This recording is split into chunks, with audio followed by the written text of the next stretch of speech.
Chris Stainton, who has worked with and been friends with Jarrett Cocker for a long time, broke the silence today with revelations that show a darker and more complicated side of the rock star. There was more to Cocker's life than simply his musical successes. An apocalyptic symphony of betrayal, addiction, feuds, and scandals unfolded. The man suffering from inner turmoil and haunted by the fame he sought is now revealed by Stainton's words, which have pulled back the curtain on the legend. Here is Joe Cocker's untold tale. Just like the blues he played, unrefined, unpolished, and untamed. To Chris Stainton, he was more than just a bandmate. He was present right from the start, experiencing the ups and downs with Cocker. Their musical chemistry was obvious at first, but they started to show signs of strain as the years went by. Stainton claims that the charismatic stage persona of Jarrett Cocker belied a dangerous and unpredictable side that was driven by narcissism, substance misuse, and a desire to destroy himself. Their once respected relationship started to crumble under the strain of Cocker's unpredictable antics. Dealing with Cocker's explosive temper, abrupt mood swings, and paranoia caused Stainton to walk on eggshells for years. Joe had been engulfed by fame rather than transformed by it. It is painfully obvious from Stainton's confessions that unbridled success can eat away at even the strongest of friendships. Cocker was already in a downward spiral when nobody was looking. Rather than being sensationalized in tabloids, his battles with substance abuse were an integral part of his life. Imagine for a second a man who was able to lead thousands of people but was helpless over his own life. His addiction transformed him into an unattractive shell of the artist his fans loved. Especially brutal were the 1970s. Cocker, who had a breakthrough performance at Woodstock, was overwhelmed by the fame and pressure that followed. He sought solace in alcohol and heroin, but these substances only served to deepen his personal abyss. In addition to his strained vocals and unpredictable performances, he also saw a decline in his personal and professional relationships. It had an impact on more than just Stainton. The entire Mad Dogs and Englishmen tour descended into anarchy as a result of intoxication, drugs, and inflated egos. Cocker became the center of attention as the music festival devolved into a wild extravaganza. Joe Cocker's problems extended beyond his relationships with others. Anger and squabbles with managers, record labels, and other artists were commonplace throughout his career. His infamous feud with Mad Dogs and Englishman tour organizer Leon Russell is well known. Despite the legendary music they made together, their personal relationship was rocky. Cocker's defiant nature and Russell's domineering personality clashed, resulting in frequent fights and intense animosity. There were other rock icons with whom Cocker's relationships were tense. He was a pain to work with because of how erratic he could be. Rumors circulated that Cocker's jealousy and insecurities were the root of the tension that arose during their joint performances with Eric Clapton. He left a path of broken friendships in his wake as his explosive temper frequently escalated minor disputes into full-blown confrontations. There was tension in all of his interactions with record executives. The commercial demands of the music industry were something that Cocker despised, and he felt he had no choice but to compromise his artistic integrity in order to meet these demands. Tensions like these frequently escalated into fights, broken contracts, and legal fights, all of which harmed his reputation even more. Imagine a lone performer basking in the faint illumination of the stage lights as his name is chanted by thousands of adoring fans. However, amidst the cacophony of the audience, an intolerable quiet resounded, a stillness populated by voices he had long ago ignored. Backstage, Joe Cocker's personal life collapsed under the weight of neglect, regret, and unresolved tensions, while his public life radiated with the chaotic energy of rock and roll. As he rose to stardom, struggled with substance abuse, and emotionally detached from his family, the people who had been his rock in his childhood in Sheffield faded into the background. Joe was changed and isolated by fame. He grew emotionally distant from others as his star soared. Once upon a time, his life revolved around gatherings with loved ones and deep conversations. However, those things have been supplanted by hotel rooms, tour buses, and after-show parties.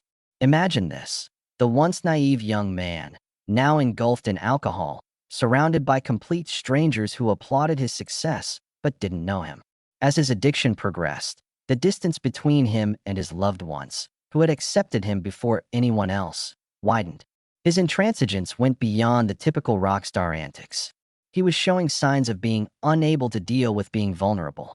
Rather than starting a family like his peers, Joe erected barriers. Like ephemeral echoes of love, relationships came and went without ever taking root. As a result of his erratic mood swings and destructive behaviors, his relationships were passionate but fleeting. Not just any breakups, these. Both sides were emotionally wounded by the collisions. Attempts by women to approach him were met with resistance. His protective armor prevented them from experiencing the intimacy he so desperately sought.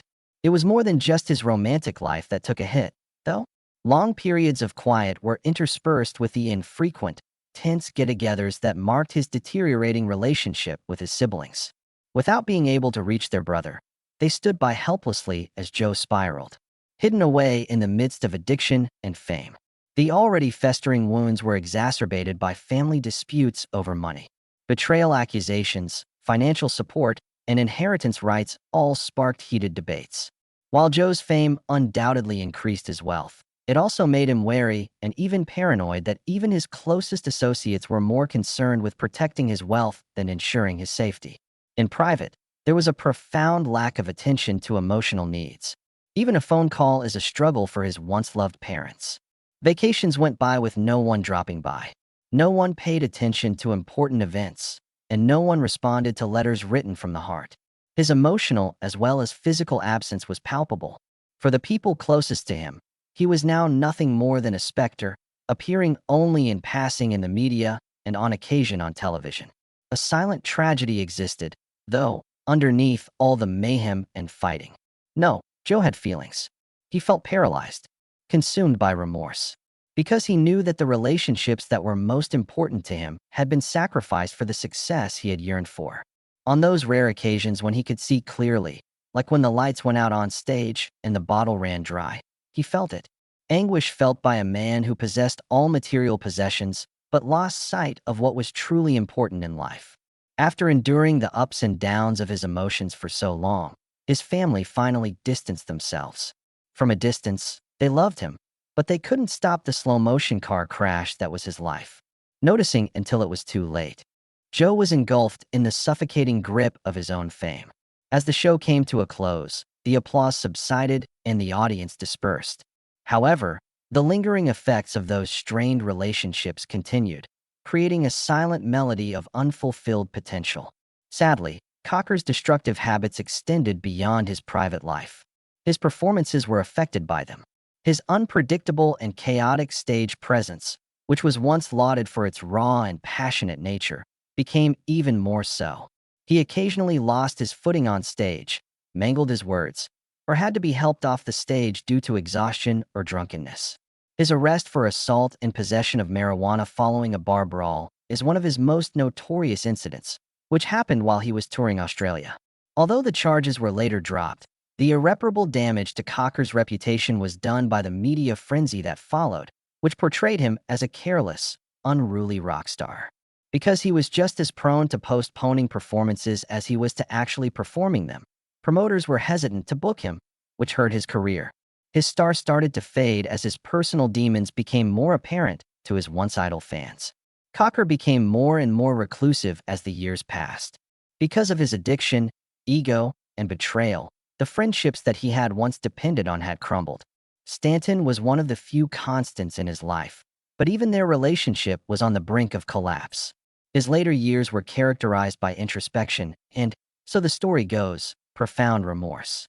Cocker had a hard time letting go of his idealistic musical self and accepting himself as he had become. Sobriety and reconciliation efforts failed to heal the wounds from his past. His declining health was a sobering reminder of the toll that his long life had taken, and he lived out his last years in relative obscurity, cut off from the raving fans who had once embraced him. A tragic tale of great talent ruined by a personal demon, Joe Cocker's life is tragic.